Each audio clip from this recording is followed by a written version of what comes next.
Donc, Floa est une structure qui a plus de 15 ans d'existence, basée à Toulouse, hein, pour ceux qui ne l'auraient pas encore entendu via ma voix. 3000 clients qui sont satisfaits de nos solutions. Et aujourd'hui, vous voyez, on traite plus de 30 millions de flux qui sont traités par mois, donc des flux échangés via nos différentes solutions.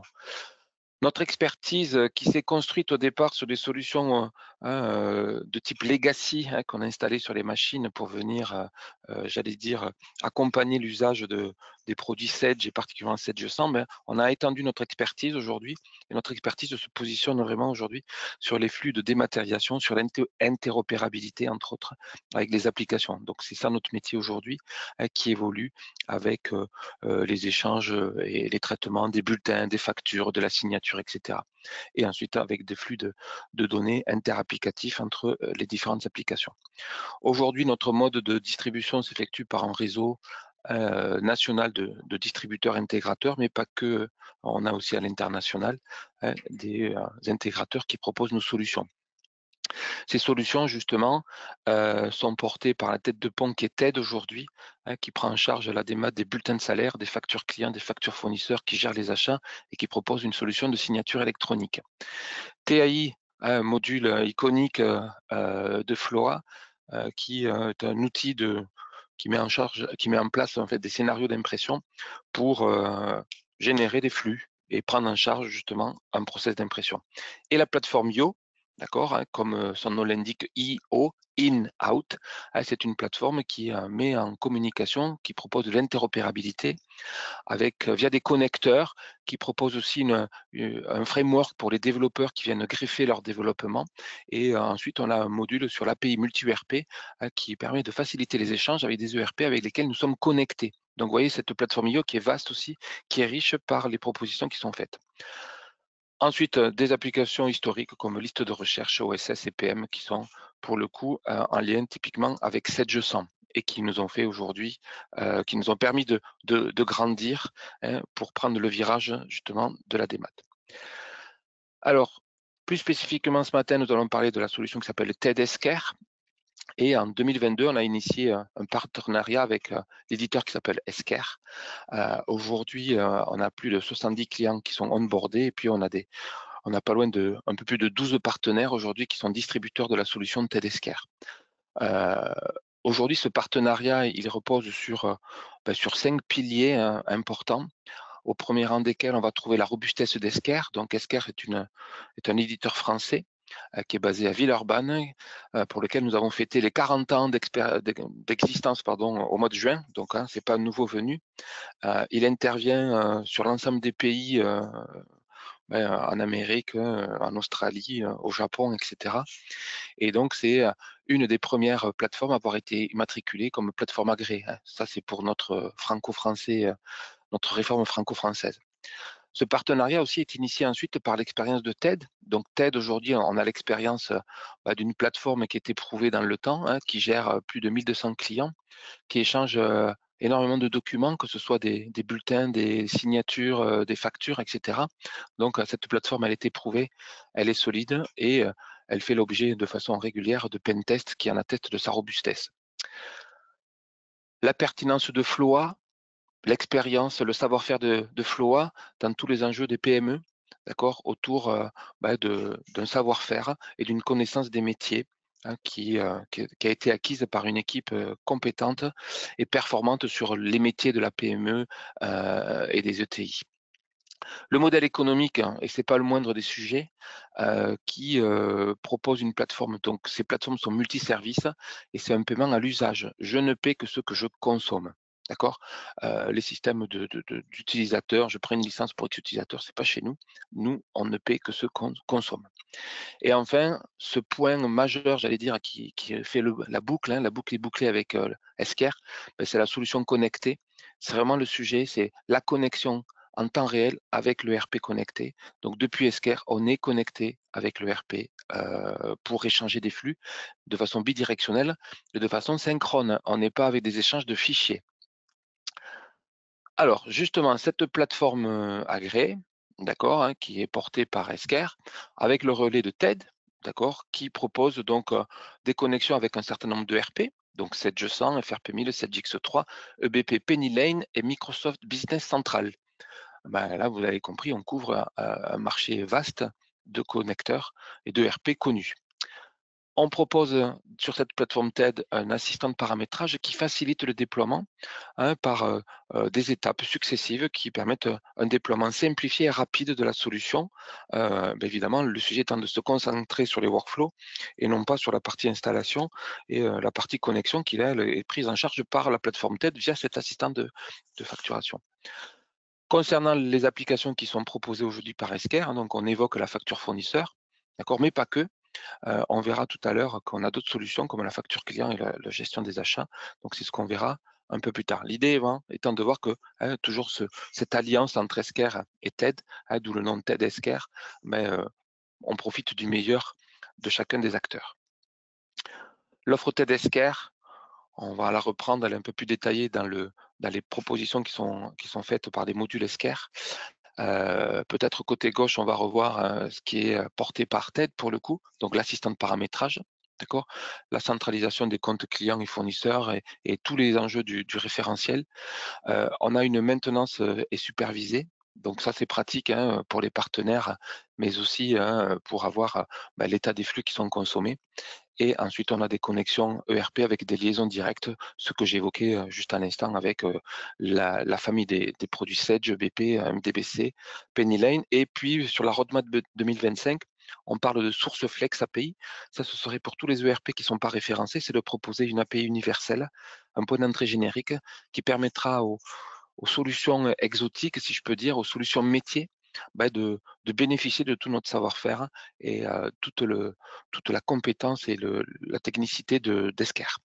Côté Esker, je reprends un petit peu ce que je viens de vous dire aussi. Donc, on traite de la facture fournisseur. Donc, flux entrant, j'ai une facture, je la rapproche d'une commande de ma gestion commerciale.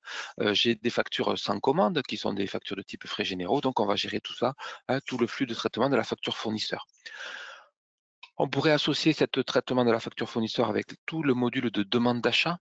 D'accord, j'ai des demandeurs, ils font des demandes d'achat qui sont approuvées par le biais d'un workflow, un chef de service, contrôleur de gestion, etc. Donc, c'est ce que nous, on appelle les demandes d'achat, d'accord, et qui viennent compléter l'offre sur la facture fournisseur. Côté client, on intègre depuis peu la facture client, donc l'émission des factures à destination des clients, pareil avec un système multicanal. Donc, les factures, elles peuvent partir par email, par courrier, sur une plateforme, pourquoi pas, peut-être que certains d'entre vous sont concernés par la Belgique.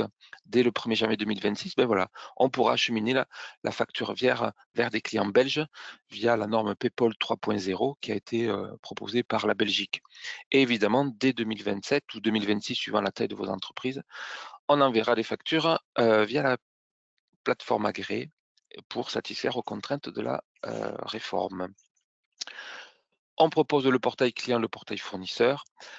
Les contrats fournisseurs, un module qui nous a été longtemps demandé, c'est pour gérer les contrats en lien avec les demandes d'achat et les factures fournisseurs.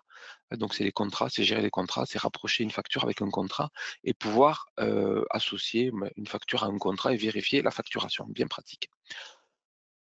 On propose des services supplémentaires comme la gestion des tableaux de bord, les exports, l'intégration et l'export des données pour les mettre dans des cubes pour analyser via des Power BI et autres outils. Esker sera aussi, évidemment, en sa qualité de PA, sera connecté au concentrateur de données et à ce titre bénéficiera de tout le périmètre de l'offre. On pourra aussi, pourquoi pas, connecter avec des autres PDP. Je vous propose maintenant de passer dans le vif du sujet par le biais d'une démo. Alors on est d'accord, c'est une démo, on va survoler, l'objectif n'étant pas de rentrer dans le détail, mais c'est vous donner un petit peu quelques j'allais dire, quelques éléments de compréhension, d'accord, pour vérifier et comprendre le process. On va démarrer par le traitement d'une facture client, d'accord, et son extraction depuis le RP. Donc là, je suis sur la plateforme Esker, d'accord, TED Esker intègre les deux mécaniques, les deux solutions. Donc TED va travailler en arrière-tâche, puisque c'est ce qui va porter la connexion avec le RP.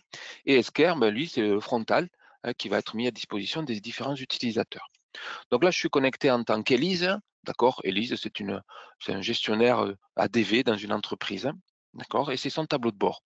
Ben, c'est le tableau de bord qui lui permet de suivre l'activité d'émission des factures. D'accord? On est sur la facture client.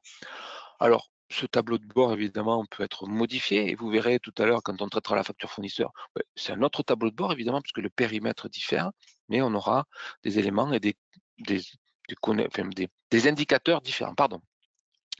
Allez, donc vous voyez là, on a des émissions, vous voyez, je n'envoie des factures qu'en France. Bon, tout ça, c'est paramétrable. Moi, ce qui est intéressant, c'est comment les factures vont arriver, d'accord, entre le RP et Esker. Eh bien, elles vont arriver de la solution la plus simple, c'est-à-dire que vous allez faire tout le travail de facturation dans votre RP comme vous le faites aujourd'hui, d'accord? Ces factures, vous allez les valider, donc au regard de la loi antifraude établie par le gouvernement, voilà quelques temps déjà, vous allez les valider. Et donc ces factures, une fois qu'elles sont validées, nous, de façon régulière, on va lancer une tâche planifiée qui va aller chercher les factures, hein, d'accord, dans votre ERP pour les mettre à disposition d'Élise. D'accord? Pour qu'elle puisse les contrôler éventuellement, hein, ou pas d'ailleurs, hein, ça peut être intéressant aussi que Esker, puisse traiter et envoyer les factures sans action humaine, que ça se fasse de façon automatique. Donc l'idée, c'est ça, c'est une tâche planifiée qui récupère les factures et qui les met à disposition. Je vous montre un exemple, hein. Donc on va aller sur les factures à valider, hein, qui sont dans la bannette d'Élise. Donc, cette facture, on va regarder les factures qui sont mises à disposition. Donc, voilà, j'en ai 8 puisque je pourrais en avoir bien plus évidemment. Donc je vais ouvrir une facture ici, heu et on va peut-être la regarder tout simplement. Alors, cette facture-là, donc côté droit, on a le visuel de la facture, d'accord? Côté gauche, on a les données techniques. Zut, cet écran qui attends Microsoft. Voilà. OK? Donc cette facture, elle est ici. Vous voyez que la facture, hein, elle n'a pas pu être vérifiée au regard des conformités. Pourquoi? Parce que j'ai des éléments qui ne conviennent pas.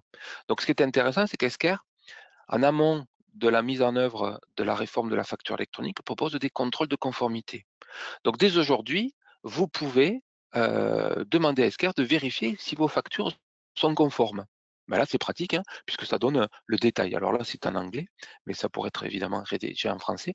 Mais ça ne va pas nous empêcher d'envoyer la facture par email, par exemple, à notre client, d'accord, hein, puisqu'aujourd'hui, ou par courrier, parce que ce n'est pas l'enjeu. Mais en tout cas, on peut vérifier la réforme de la facture électronique.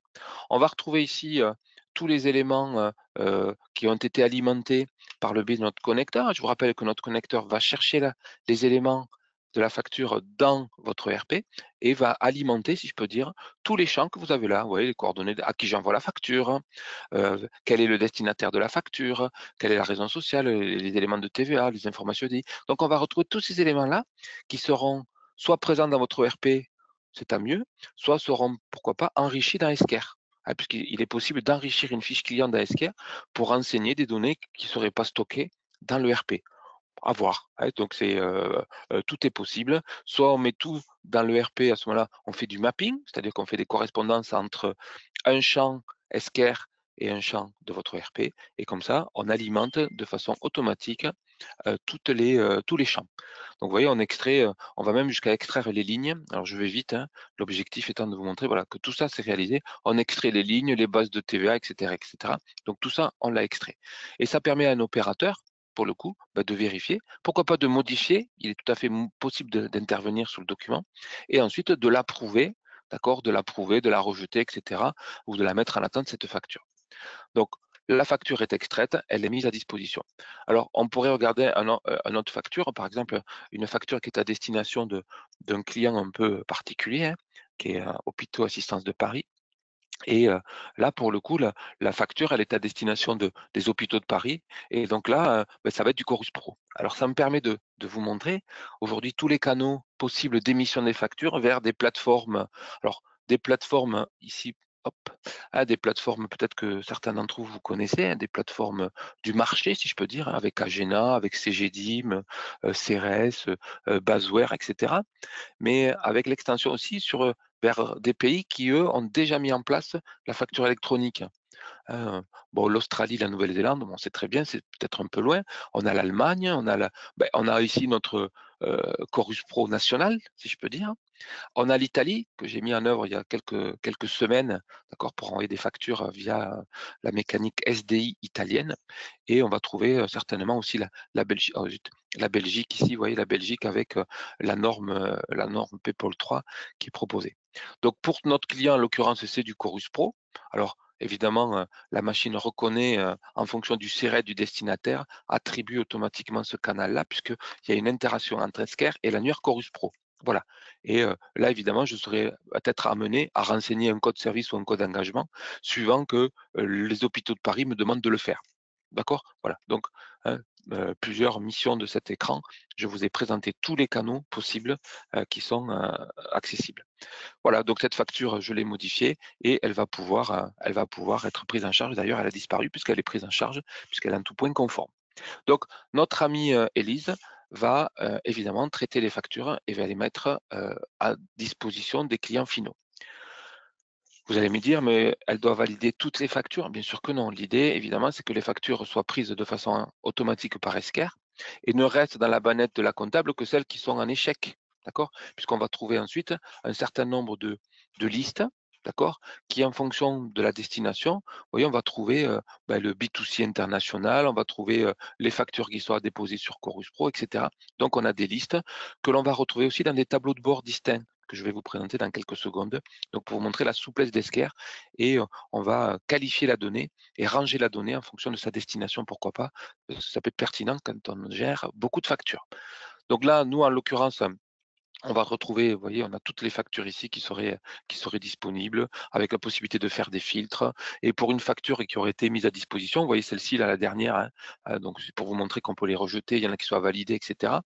Et quand on prend cette facture ici, j'ai la traçabilité. Et ça, c'est vraiment un enjeu majeur d'Esker. Et c'est vraiment une plus-value, c'est de suivre.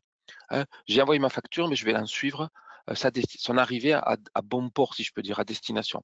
Et donc, on sait qu'elle a été publiée, elle a été consultée par le client, elle a été envoyée, et donc on a les détails, d'accord? On a tout le détail du process d'acheminement de la facture auprès du client destinataire. Alors, même quand je fais ça via Chorus Pro, j'ai du détail parce que j'ai le cycle de vie de la facture de Chorus Pro qui revient.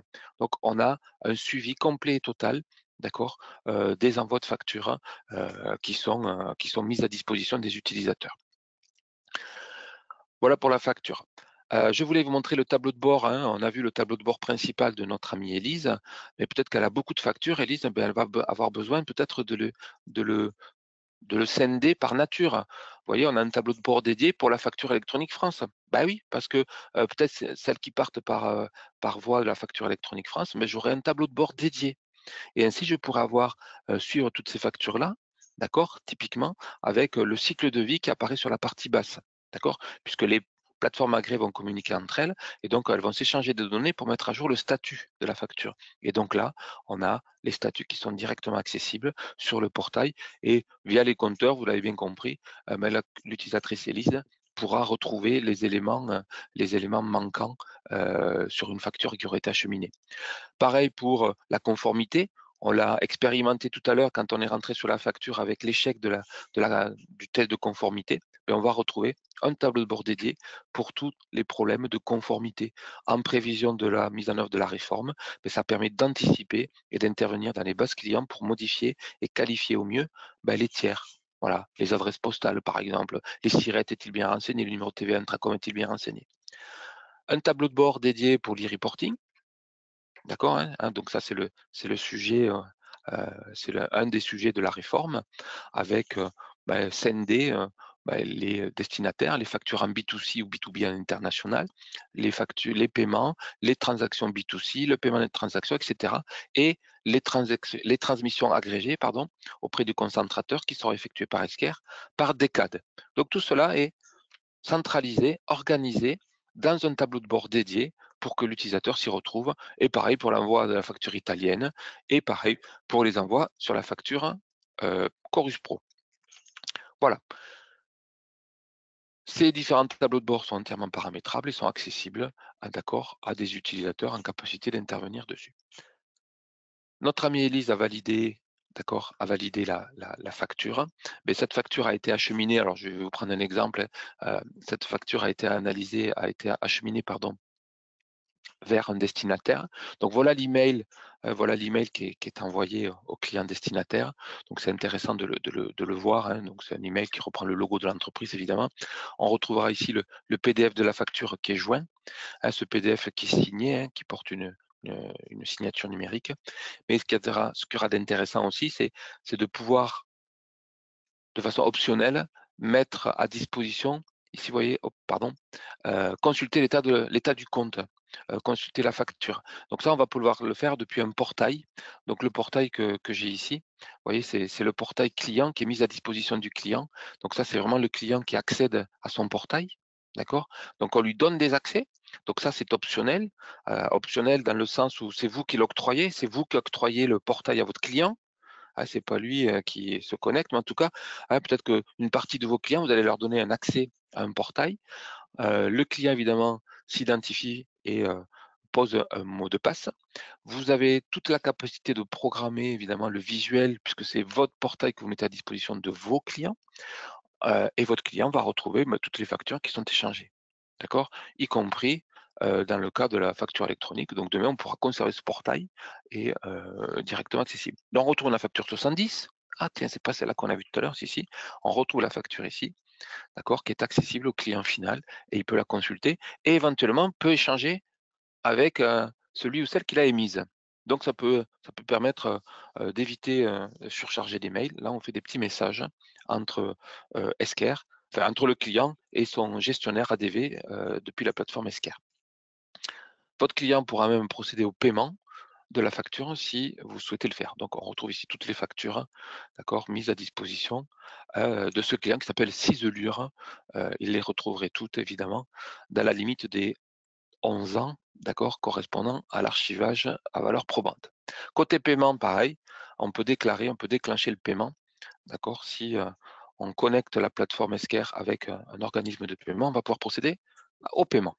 Voilà, donc bien pratique ce portail pour traiter l'acheminement des factures à partir de l'envoi qui a été déclenché, lui, directement depuis Esker par l'action comment dirais-je, de validation et d'approbation de la facture. Voilà. Côté client, on a regardé un petit peu ça rapidement.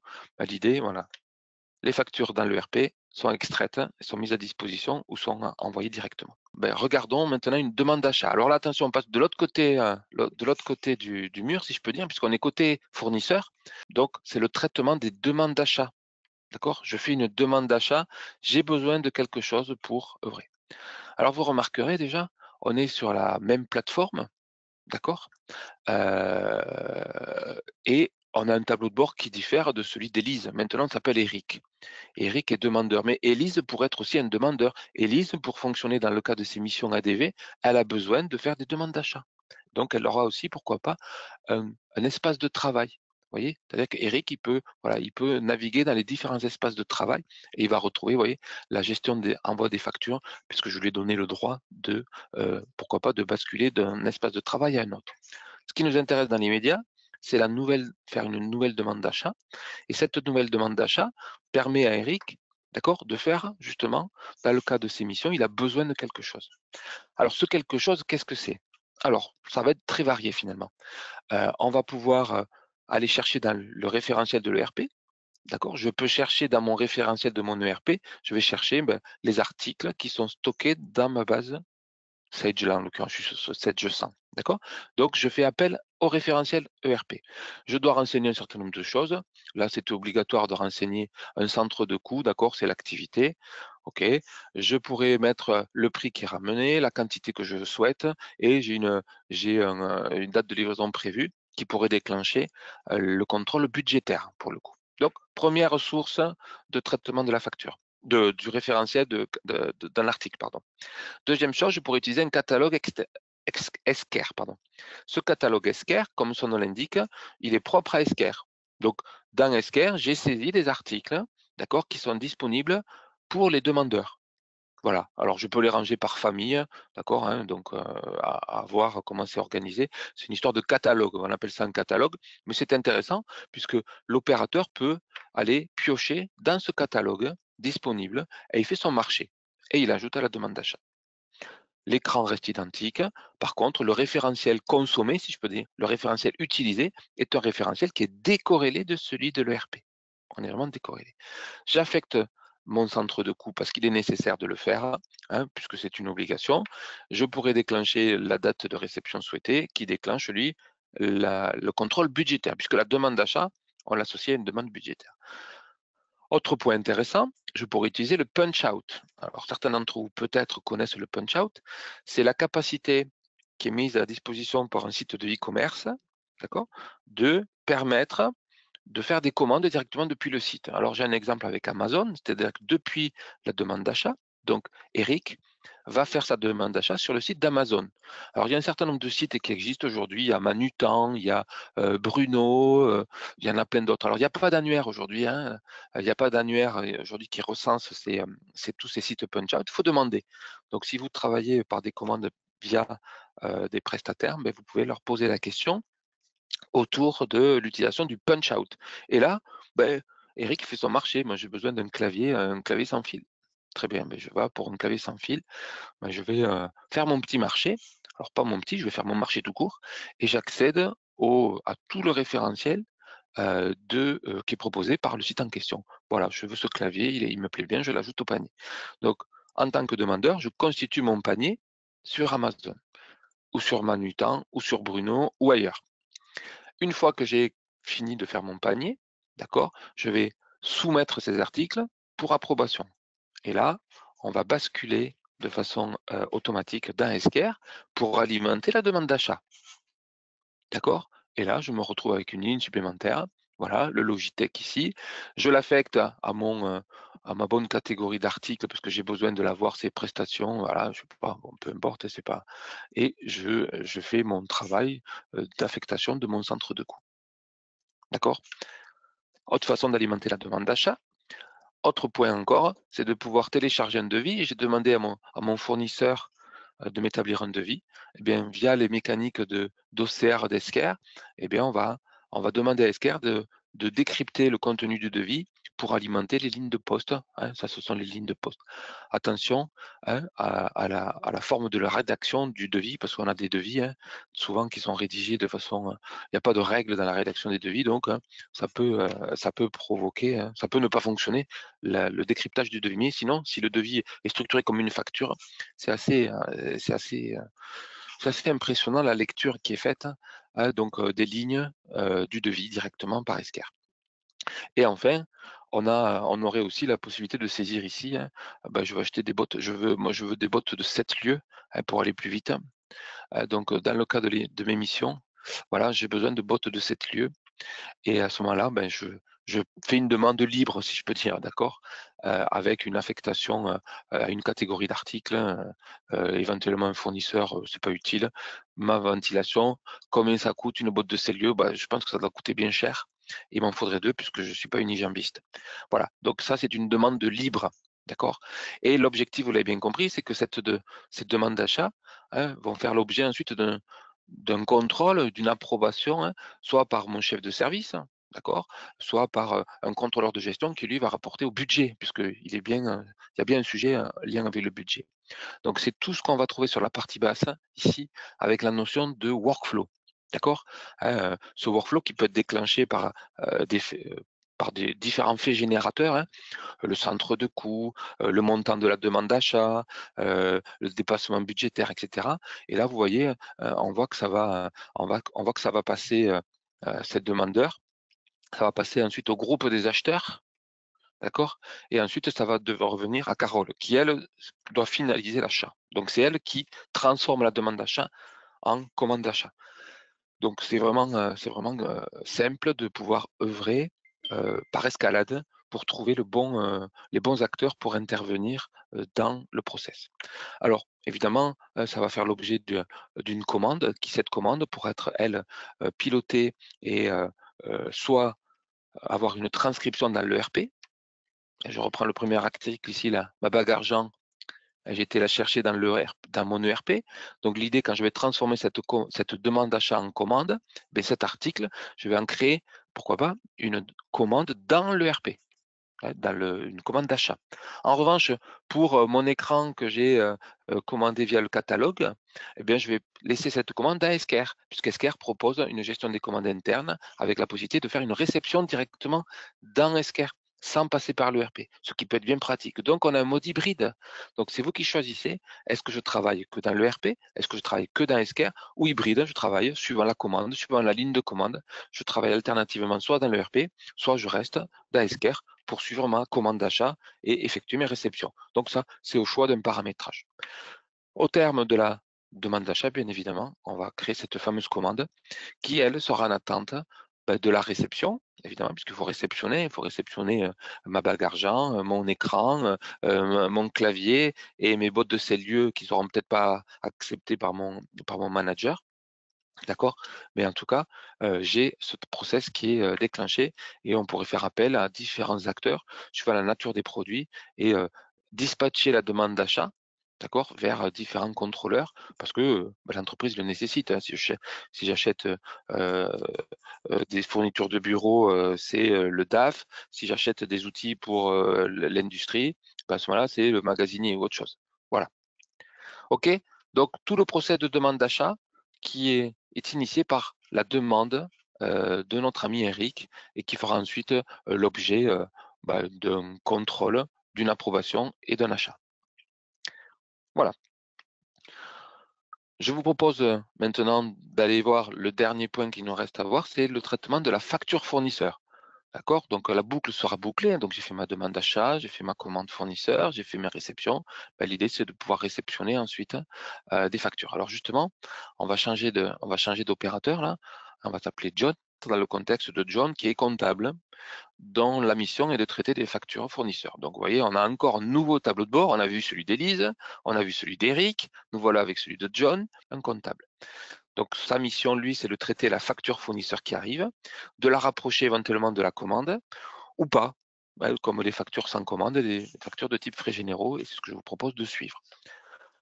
Des factures assignées au comptable. Donc c'est une facture qui est arrivée, d'accord. Bon voilà, on voit que certaines, c'est la bonnette de travail du matin.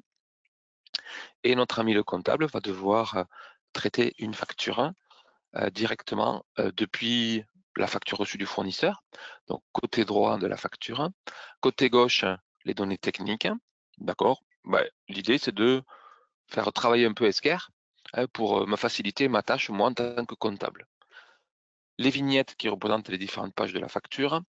Multisociété, alors je l'évoque que maintenant, mais j'aurais pu l'évoquer dès la facture client, je suis multisociété, donc ça, il n'y a pas de sujet, y compris des sociétés qui seraient, pourquoi pas, basées au Japon, hein, CN01 est basée au Japon, donc puisque la plateforme Esker a été traduite en japonais, et l'interface peut être effectivement positionnée dans cette langue. Multisociété, donc pas de souci, et multi-ERP, donc si j'ai du 7G100, du FRP1000, du 7X3, je peux avoir une plateforme Esker qui prendra en charge pour mes différentes sociétés les différents ERP. Le type de facture, facture sans commande, facture avec commande. Facture sans commande, c'est typiquement des factures de frais généraux, hein, souvent appelées comme ça. Facture avec commande, pour le coup, ce sont des factures qui font écho à une commande de gestion commerciale. J'ai une commande dans ma gestion commerciale, j'ai procédé à la réception, je vais pouvoir donc en faire le rapprochement, ce qui me permettra de déceler des exceptions, des écarts. J'ai commandé 10, on m'a livré 10, on me facture 11. Il faut que je contrôle. Donc, ce rapprochement peut être tout à fait effectué. Dans le cas qui m'intéresse, facture sans commande, à destination de la compta, j'ai le code journal ici qui va être positionné. D'accord? Et quand je fais les 3 petits points ici, j'interroge directement l'ERP. D'accord? C'est une lecture immédiate et directe à l'ERP. Le numéro de facture lui a été identifié par Esker, c'est-à-dire que je n'ai pas de travail préalable pour définir la facture, le format de la facture, en fait, et dire à telle zone j'ai tel endroit, mais c'est Esker qui le fait tout seul. Donc Esker embarque au-delà des couches les plus basses qui sont l'OCR, etc., puis de la machine learning, il y a une couche d'IA aussi. C'est la propre IA d'Esker qui a fait l'objet d'ailleurs d'un certain nombre de dépôts de brevets. Donc Esker a développé sa propre IA, et ce depuis de nombreuses années, pour faciliter la lecture des données et puis proposer au comptable un pré-remplissage de toutes les zones. Donc pour faciliter encore une fois le travail du comptable et préaffecter les comptes généraux, etc. Le fournisseur, évidemment, il est trouvé de façon, j'allais dire, plus simple par la présence de données sur la facture qui font écho au référentiel. D'où la nécessité de bien qualifier vos fiches. D'accord? Donc là, vous voyez, j'ai trouvé le fournisseur dans l'ERP à partir du numéro de TVA qui figurait sur la facture émise par le fournisseur. Si ma fiche fournisseur est mal renseignée, ben, je ne vais pas pouvoir faire le matching, hein, je ne vais pas pouvoir retrouver le fournisseur. Donc d'où l'intérêt de bien qualifier les fiches. Là, évidemment, vous l'avez bien compris, quand je clique sur les 3 petits points, j'accède au référentiel de l'ERP. Là, je suis connecté à 7G100. J'ai la liste de tous les fournisseurs 7G100 ou X3 ou FRP1000 si j'étais connecté avec d'autres ERP. Donc, je suis à une lecture en temps réel. Voilà. La date de la facture, le montant TTC, très bien, qui a été lu sur le document, les informations de paiement qui, quant à elles, remontent de la fiche du fournisseur, d'accord, et qui vont déterminer là où les échéances de paiement de la facture. Au niveau des lignes de poste maintenant, ben, là pour le coup, on est en train de décliner les charges associées à cette facture. Hein. Eh bien, je vais pouvoir ventiler le montant hors taxe dans plusieurs lignes, puisque je peux insérer des lignes et ainsi ventiler différemment ou dans d'autres comptes, pardon, l'écriture comptable. Donc là, je suis sur un 600-200. J'accède pareil à mon référentiel, donc 60 étoiles pour les comptables qui sont parmi nous, je filtre pour tous les comptes qui commencent par 60, d'accord? Et je veux ventiler ma somme dans ce compte-là. Je récupère les notions d'analytique qu'on a vues tout à l'heure, vous savez, hein, on les a vues tout à l'heure quand je saisissais ma demande d'achat, on va les retrouver ici, et vous remarquerez qu'il y a d'ores et déjà une préventilation qui est faite. Justement, c'est toute la capacité Esker à mettre à disposition du comptable un travail, d'accord, issu de l'apprentissage. J'ai appris des actions du comptable, donc moi, Esker, j'accompagne le comptable par des préventilations ou pas, je peux les changer à tout moment. Je me retrouve ici avec les différents axes, plans en l'occurrence à ventiler, dans plus ou moins de sections. Ce comportement peut différer suivant l'ERP, puisque certains ERP ne proposent pas les multisections. Les notions de TVA, qui sont évidemment nécessaires pour calculer la TVA, et puis des périodes de service qui accompagnent pour calculer les CCA, etc. Comme pour la demande d'achat, qu'est-ce qu'on va trouver en partie basse? On va trouver tous les workflows. Ces workflows qui peuvent être déclenchés par différents faits générateurs ou différents états de la facture, en fonction du montant, du centre de coût, de la typologie du fournisseur, etc., je peux appeler différents utilisateurs qui seraient qualifiés soit en tant que contrôleurs, soit en tant qu'approbateurs pour mettre à jour, quant à eux, comment dirais-je, le bon à payer dans la partie comptable ou gestion commerciale. Typiquement, vous voyez, je viens d'ajouter une étape supplémentaire à mon workflow. Ma facture, elle est chez Jean, elle passe au groupe administrateur et finances, et ça reviendra chez le comptable pour procéder à la comptabilisation, donc la matérialisation dans le journal d'achat, pour ensuite être soumis à Alice, qui, quant à elle, positionnera le statut du bon à payer. Est-ce que cette facture, elle est bonne à payer? Voilà pour le traitement d'une facture fournisseur. Évidemment, là, en l'occurrence, si je demande l'approbation, on va solliciter un des membres du groupe pour qu'elle soit ensuite contrôlée, validée, pour ensuite être comptabilisée et générer l'écriture dans la compta de façon automatique. J'en ai terminé de la démo Flash. Alors pour conclure, je vous renouvelle notre disposition pour vous écouter, d'accord, hein, pour répondre à vos questions, pour vos sollicitations techniques ou d'incompréhension ou peut-être de démos plus poussées. N'hésitez pas à revenir vers nos équipes.